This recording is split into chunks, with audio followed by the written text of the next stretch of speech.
7 శనివారాల వ్రతం ఆచరించినట్లయితే కష్టాలు పడుతున్న వారి కష్టాలు, బాధలు తొలగి శనీశ్వరుని మరియు వెంకటేశ్వర స్వామి వారి అనుగ్రహం లభిస్తుంది. ముందుగా పూజ సామాగ్రి అంతా సమకూర్చుకుంటే మధ్యలో లేవకుండా పూజ మొత్తం ప్రశాంతంగా కంప్లీట్ చేసుకోవచ్చు. కావాల్సినవి పూలు, ఆకులు, అరటిపళ్ళు, అగరబత్తీలు, అలాగే వక్కలు, అలాగే కర్పూరం, ఆయిల్ బాటిల్, నెయ్యి, దీంతోపాటు పసుపు, కుంకుమ మరియు 2 చెంబుల్లో వాటర్ తీసుకోవాలండి. 2 పాత్రల్లో వాటరు, గంధం కలిపి పెట్టుకోవాలి. పసుపు నీళ్ళు, తర్వాత ఒక ప్లేటు, ఒక ఎంటీ ప్లేటు, ఒక గ్లాస్ వాటర్, తర్వాత అక్షింతలు, తర్వాత 8 పిండి ప్రమిదలు తీసుకోవాలండి. 7 నేను ఇక్కడ పెట్టాను. ఒకటి వెంకటేశ్వర స్వామి దగ్గర 7 వత్తులు వేసి, నెయ్యి వేసి, ఆవు నెయ్యి వేసి ఇక్కడ వెలిగించుకుంటాను నేను మిడిల్లో, అందుకని ఇక్కడ పెట్టుకున్నాను. అండ్ బనానా, చిమ్మిలుండలు, నువ్వులుండలు, లెమన్ రైస్, పానకం, అలాగే కేసరి, వడపప్పు. ప్రసాదాలు మనకి తోచినవి పెట్టుకోవచ్చండి. కన్ఫర్మ్గా పెట్టాల్సినవి వచ్చేసి చిమ్మిలుండలు, నువ్వులుండలు, వడపప్పు, పానకం మాత్రమే. దీపపు కుందులు 2 రెడీ చేసి పెట్టుకోవాలండి స్వామివారి దగ్గర. అలాగే కలశం రెడీ చేసి పెట్టుకోవాలి. కలశం మీద ఒక బ్లౌజ్ పీసు, అలాగే స్వామివారిని ఇలా అలంకరించుకున్నాను నేను. అలాగే పసుపుతో గణపతిని చేసి పెట్టుకొని ఒక ప్లేట్లో బియ్యం వేసుకొని పసుపుతో గణపతిని చేసి పెట్టుకొని ఇలా ఆకులో వేసి పెట్టాలి గణపతిని. ముందుగా గణపతి పూజ ఉంటుందండి, అందుకే ఫస్ట్ మనము గణపతిని చేసి పెట్టుకోవాలి. ఇంకా పీఠం రెడీ చేసి పెట్టుకున్నానండి నేను. ఒక పీట వేసి దానిపైన పసుపుతో అలికి ముగ్గు వేసి, అలాగే వస్త్రం దానిపైన పరిచి, దానిపైన వెంకటేశ్వర స్వామి చిత్రపటం పెట్టి పూజ ఇలా అలంకరించి పెట్టుకున్నాను నేను. కలశము అట్లా ఏర్పాటు చేసుకుని స్వామివారిని అలంకరించి పెట్టుకున్నాను. ముందుగా మనము పూజ రూమ్లో పూజ కంప్లీట్ చేసుకోవాలండి. అంటే దేవుడి గదిలో ఎవరైతే 7 శనివారాల వ్రతం చేస్తూ ఉంటారో వారైతే డైరెక్ట్గా చేసుకోవచ్చు.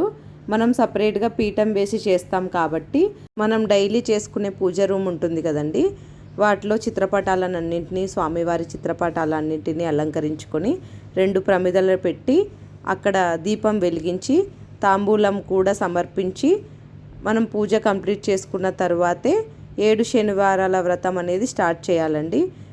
వ్రతం స్టార్ట్ చేసే ముందు తల్లిదండ్రులకి, గురువులకి, బ్రాహ్మణులకి నమస్కరించి ఆచమనం చేయాలండి.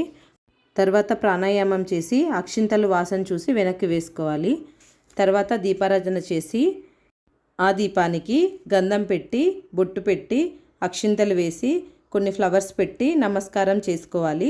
తర్వాత గణపతికి మన కోరిక చెప్పి, నేను 7 శనివారాల వ్రతం చేస్తున్నాను, ఈ 7 శనివారాలు నేను ఏ ఆటంకాలు లేకుండా నిర్విఘ్నంగా చేయి తండ్రి అని కోరుకొని గణపతి పూజ స్టార్ట్ చేసుకోవాలండి. అలాగే గణపతికి బొట్టు పెట్టి, గణపతికి పువ్వులు, అక్షింతలు వేసి, తాంబూలం సమర్పించి, ప్రసాదంగా నైవేద్యంగా ఏదో ఒకటి, అంటే మన దగ్గర అరటిపళ్ళు ఉన్నాయనుకోండి అరటిపళ్ళు పెట్టి, ఒకవేళ అరటిపళ్ళు లేవనుకోండి అక్షింతలైనా వేసి, అక్షింతలు వేసి, అలాగే స్వామివారికి పట్టు వస్త్రాలు సమర్పిస్తారు చాలామంది. సో మనమైతే అక్షింతలు వేసి ఇవే మన పట్టు వస్త్రాల్లాగా సమర్పిస్తున్నామని చెప్పేసి మనసులో సంకల్పించుకొని దేవుడికి హారతిచ్చి గణపతి పూజ అయితే కంప్లీట్ చేసుకోవాలండి. గణపతి పూజ అయిపోయిన తర్వాత దేవుడి దగ్గర, గణపతి దగ్గర అక్షింతలు ఉంటాయి కదండి, అవి మన తలపై వేసుకొని దేవుణ్ణి కదిలించి మనం ఈశాన్య దిక్కులో దేవుణ్ణి పెట్టుకోవచ్చండి. తర్వాత అదంతా అయిపోయిన తర్వాత ఇప్పుడు 7 శనివారాల వ్రతం అనేది స్టార్ట్ అవుతుందండి. ఇప్పుడు వెంకటేశ్వర స్వామిని, మహాలక్ష్మీదేవిని, అలివేలు మంగాదేవిని కలశంలో ఆవాహనం చేసుకోవాలండి. ఆవాహనం చేసుకున్న తర్వాత అమ్మవారికి, స్వామివారికి షోడశోపచార పూజ చేసుకోవాలండి. తర్వాత వెంకటేశ్వర స్వామి అష్టోత్తరం చెప్పుకోవాలి. తర్వాత పద్మావతి అమ్మవారి పూజ చేసుకోవాలండి. ఓం పద్మావత్యే నమః అని చెప్పుకుంటూ 108 టైమ్స్ చెప్పుకోవాలి.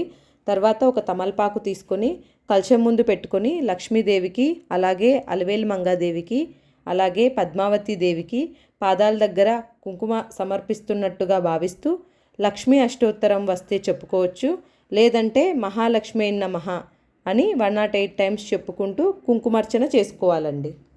తర్వాత మనం ముందుగానే చేసి పెట్టుకున్న 7 పిండి ప్రమిదల్ని వెలిగించుకొని ఆ దీపాలని స్వామివారికి చూపించి కొబ్బరికాయ కొట్టి నైవేద్యాలు సమర్పించుకోవాలి. అయిపోయిన తర్వాత హారతి ఇచ్చుకోవాలండి. తర్వాత మనం హారతి తీసుకొని స్వామివారికి నమస్కరించుకొని ప్రదక్షిణ చేసుకొని అక్షింతలు పుష్పం సమర్పించుకోవాలండి. తర్వాత లాస్ట్లో మంత్రహీనం, క్రియాహీనం, భక్తిహీనం, జనార్దన యత్పూజితం మయాదేవ పరిపూర్ణం తదస్తుమే అనే మంత్రం చెప్పుకోవాలండి.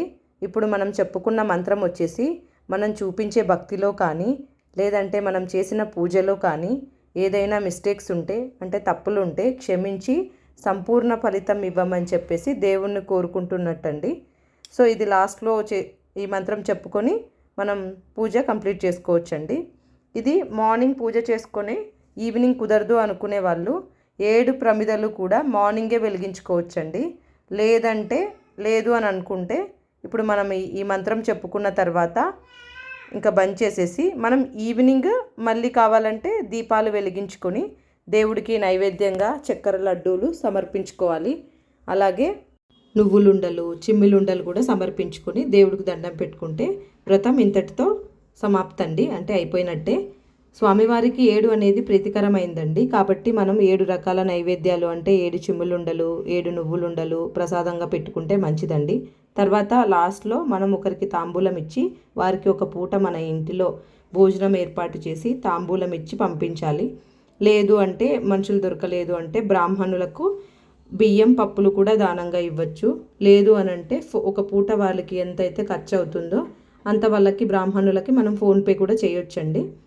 తర్వాత ఈవినింగ్ పూజ వచ్చేసి మన పూజ గదిలో రెగ్యులర్గా పూజ చేసుకుంటాం కదండి, ఆ పూజ గదిని మొత్తం శుభ్రం చేసుకొని ఫస్ట్ ఇల్లు క్లీన్ చేసుకొని తర్వాత పూజ గది కూడా అంటే పువ్వులన్నీ తీసేసి కొత్త ఒత్తులు వేసి దీపం 2 సమర్పించాలి. మన రెగ్యులర్ పూజ చేసుకుంటాం కదా, అక్కడ చేసుకున్న తర్వాత హారతి ఇచ్చేసి మళ్ళీ తర్వాత 7 శనివారాలు వ్రతం చేసుకుంటాం కదా, అక్కడ కూడా పువ్వులు మార్నింగ్ పెట్టిన పువ్వులు అవన్నీ తీసేసి ప్రసాదాలు నైవేద్యంగా పెట్టుంటాం కదా ప్రసాదాలు, అలాగే పిండి ప్రమిదలు అన్నీ శుభ్రం చేసుకొని మనము మళ్ళీ ఫ్రెష్గా పువ్వులు పెట్టి స్వామివారికి గంధం చల్లి దీపం నైవేద్యంగా ఏదైనా సమర్పించాలండి. లేదు నైవేద్యం చేసేంత టైం లేదు అని అంటే మనం అరటి పళ్ళైనా పెట్టుకోవచ్చు. సో ఇలా మనం ఈవినింగ్ పూజ అయితే కంప్లీట్ చేసుకోవాలి. తర్వాత లాస్ట్లో మనం ఒక మంత్రం చెప్పి కలశాన్ని కదిలిస్తే మనకి వ్రతం కంప్లీట్ అయిపోయినట్టే అండి.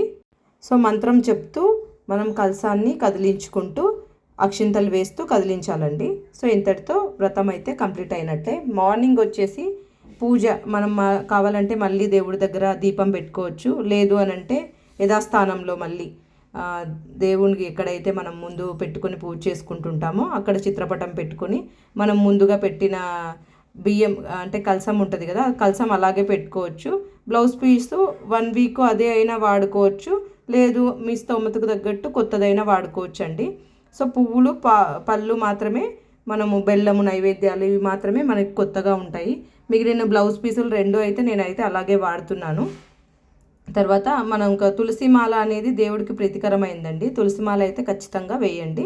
Thank you for watching.